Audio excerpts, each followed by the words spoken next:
बहुत समय पहले की बात है।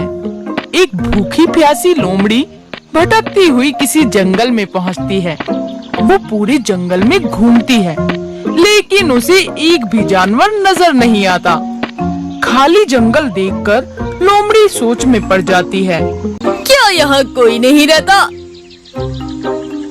वैसे अच्छा ही है, अब यहाँ का सारा खाना और पानी मेरा होगा और मुझे किसी भी चीज की कोई कमी नहीं होगी। लोमड़ी खुशी खुशी जंगल में घूमने लगती है और पेट भरकर खाना खाती है। कुछ देर बाद जब वो थक जाती है तो वहीं एक पेड़ के नीचे सो जाती है।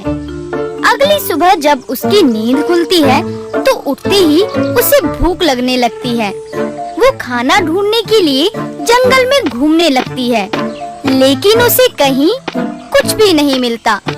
है, ये कैसे मुमकिन हो सकता है? कल तक तो इस जंगल का लगभग हर पेड़ फल से लदा हुआ था और आज अचानक सभी फल कहाँ गायब हो गए। इसी असमंजस में लोमड़ी उदास होकर तालाब की तरफ जाती है और पानी पीकर अपना पेट भर लेती है। जिसके बाद वो जंगल में घूमने निकल जाती है। पूरा दिन जंगल में यहाँ वहाँ भटकने के बाद दिन के अंत में उसे एक पेड़ के पास कुछ फल गिरे हुए दिखते हैं। अरे वाह, आखिरकार आज मुझे भूखा नहीं सोना पड़ेगा। इसके बाद लोमड़ी जल्दी से पेट भरकर फल खा लेती है और फिर अपने पेड़ के पास जाकर आराम से सो जाती है। अगली सुबह उठते ही वो सबसे पहले तालाब पर जाने का निर्णय लेती है। आज सबसे पहले पानी पी लेती हूँ, क्योंकि खाने के लिए तो बहुत दूर जाना पड़ेगा। ओफो, ये जंगल कैसा है? यहाँ खाना और पानी भले ही आसानी से मिले, लेकिन उन्हें पाने के लिए मेहनत भी उतनी ही ज्यादा करनी पड़ती है। शायद इसलिए कोई जानवर यहाँ नहीं रहता। ये सब बोलते हुए लोमड़ी कुछ ही देर में तालाब तक पहुँच जाती है, लेकिन जैसे ही वो तालाब का नजारा देखती है तो एकदम हैरान रह जाती है। ये कैसे हो सकता है? कल तक तो पानी से लबालब भरा हुआ था ये तालाब, आज अचानक सूख कैसे गया? जंगल में घट रही अजीबोगरीब घटनाओं से परेशान लोमड़ी अपना पेट भरने के लिए फल वाले पेड़ की तरफ चल पड़ती है। कुछ देर में जब वो उस पेड़ के पास पहुंचती है तो वो हक्की बक्की रह जाती है। अरे, ये मेरे साथ हो क्या रहा है? कभी पूरे जंगल के फल गायब हो जाते हैं, तो कभी पानी से भरा तालाब रातों रात सूख जाता है। कहीं कल ये जंगल ही गायब ना हो जाए।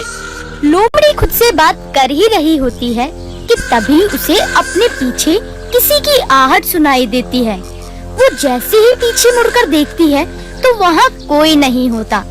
इस बात को नजरअंदाज करके वो वापस अपने पेड़ के पास आकर बैठ जाती है और उसे नींद आ जाती है।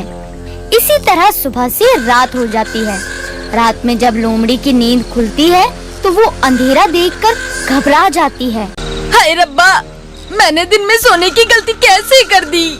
ये जंगल दिन में जितना खूबसूरत लगता है, रात में उतना ही ज्यादा खौफनाक दिख रहा है। अब मैं क्या करूं? वो ये सब सोच ही रही होती है कि उसे एक अजीब आवाज सुनाई देती है।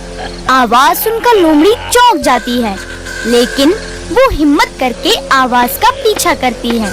कुछ दूर चलने पर उसे एक बहुत बड़ी परछाई नजर आती है, जिसके मुंह से आग निकल रही होती है। ये देखकर लोमड़ी बहुत ज्यादा डर जाती है और वहाँ से भागने की कोशिश करती है, लेकिन परछाई उसके कदमों की आहट सुन लेती है। कौन है वहाँ? सामने आओ, नहीं तो मैं तुम्हें मार दूंगा। परछाई की धमकी सुनकर लोमड़ी डरते हुए उसकी तरफ बढ़ने लगती है। थोड़ा आगे बढ़ने पर लोमड़ी को वहाँ एक ड्रैगन खड़ा हुआ नजर आता है। लोमड़ी को वहाँ देख ड्रैगन चौंक जाता है। तुम यहाँ क्या कर रही हो? इस जंगल में तो कोई जानवर नहीं रहता। मैं पिछले कुछ दिनों से यहाँ पर रह रही हूँ। तुमसे मिलकर अच्छा लगा। मैं बहुत समय से अकेला रह रहा हूँ। ये जानकर खुशी हुई कि अब मेरे साथ यहाँ कोई और भी रहेगा, लेकिन आप यहाँ अकेले क्यों रहते हो? क्योंकि आसपास के जंगल में सभी जानवरों को ये लगता है कि मैं भूत हूँ। इसी वजह से कोई भी जानवर इस जंगल में रहने नहीं आता।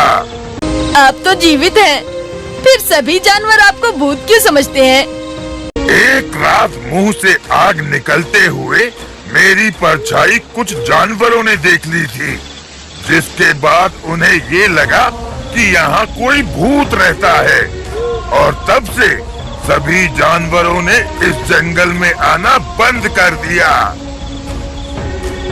क्या तुम मेरी दोस्त बनकर यहाँ रहना पसंद करोगी?